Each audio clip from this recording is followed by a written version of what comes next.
Assalamualaikum warahmatullahi wabarakatuh, pemirsa. Apa kabar?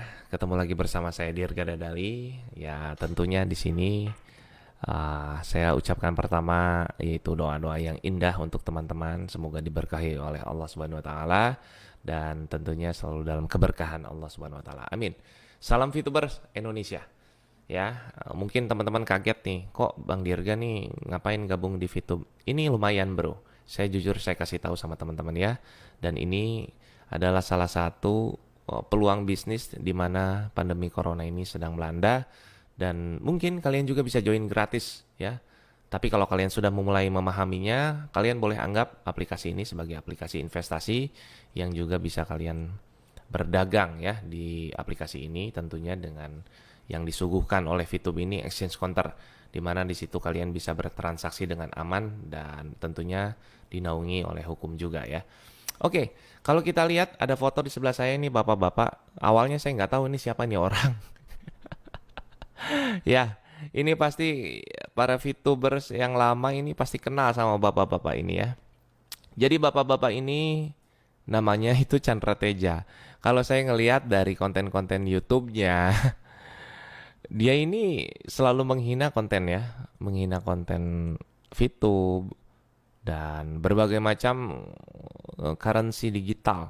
Dia sempat hina juga. Tapi yang paling parah, dia ini menghina VTube gitu ya. Saya nggak tahu apa motifnya dia menghina ini. Mungkin jika menurut strategi promosi, dia ini menggunakan strategi antagonis. Apa itu strategi antagonis? Kamu ingat nggak kalau zaman dulu itu ada film Mak Lampir? Nah, Mak Lampir itu kan peran antagonisnya, jahatnya, ya kan? Nah, padahal judul filmnya itu Misteri Gunung Merapi. Nah, artinya apa? Sosok antagonis bisa mengalahkan judul film, artinya bisa lebih terkenal. Ya, satu titik hitam di atas kertas putih itu akan lebih mencolok. Itulah yang dilakukan strategi sama Chandra Teja ini. Lalu, siapakah sebenarnya Chandra Teja ini? Saya akan di sini melihat beberapa blog dan juga di sini melihat beberapa biografinya. Tapi sayangnya namanya dia ini tidak ada dalam WordPress. Dalam artian dia bukan siapa-siapa dan dia bukan orang yang sangat terkenal dalam dunia bisnis, dalam dunia karir pun nothing gitu ya.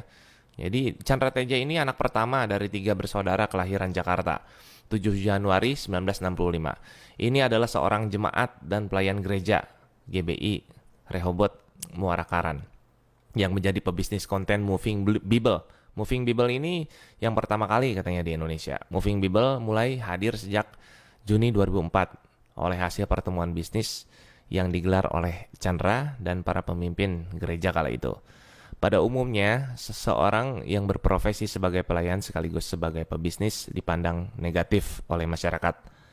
Namun baginya, bisnis yang terintegrasi dengan pelayanan, perspektif tersebut menghantarkannya dan rekan-rekan untuk mendirikan perusahaan Alpha Omega Production yang bergerak di bidang penyedia konten atau konten provider khusus kata-kata motivasi dari ayat-ayat Alkitabnya. Ya, awalnya berat bagi Chandra Teja katanya untuk menjual kata-kata motivasi. Jadi fix dia ini cita-citanya adalah seorang motivator.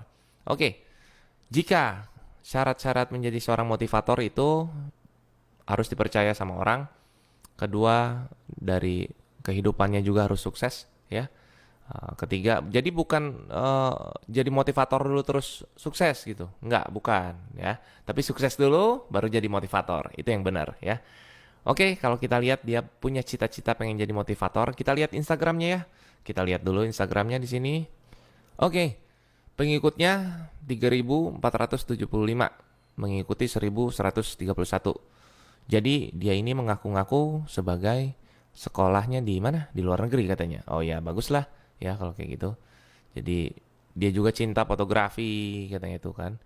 Dia juga suka moto-moto gitu lah ya. Nah, pokoknya intinya dia ini ingin menjadi seorang motivator, namun belum kesampaian ya. Lain hal dengan saya. Kalau saya memang dari musisi sekarang menjadi motivator gitu ya. Terbukti dengan saya di sini pun sudah dijelaskan ada motivatornya dan mungkin alhamdulillah ada verified-nya. Jadi verified dari Instagram itu tidak bisa sembarangan dapatnya ya. Jadi itu perlu bukti yang cukup kuat untuk Instagram. Kalau Dirga ini siapa? Nah, kalau saya ini kan insya Allah sekarang motivator juga buat teman-teman yang mungkin ingin mempunyai usaha, ingin mempunyai penghasilan. Nah, saya akan memberikan motivasi kepada semua teman-teman gitu ya, lewat VTube ini insya Allah. Nah, kalau saya jelas memang di sini adalah seorang motivator. Nah, lain dengan yang tadi ya. Nah, di sini mungkin masih dalam proses dia. Dan kalian sadari juga kenapa dia ini lebih memilih menjadi seorang hatersnya VTube ya. Ketika dia menjadi hatersnya seorang VTube ini, dia mendapatkan keuntungan ya. Dia mendapatkan keuntungan dari penonton-penonton VTube sendiri yang mungkin ya hal-hal yang kontroversi tuh dia ungkap, dia blow up sehingga dia ini bisa mencuat ke permukaan gitu. Ya, ingat setitik hitam di atas kertas putih itu akan sangat mencolok. Artinya yang dia lakukan itu seperti itu. Dan kepada semua para VTubers, kalau bisa jangan nonton lagi kontennya. Karena kenapa? Di situ banyak banget ujaran kebencian tentang bisnis VTube yang memang real. Saya rasakan keuntungannya di exchange counter, ya. Dan banyak juga beberapa bukti kalau misalkan kita lihat dari Facebooknya Yunita Atmojo ya.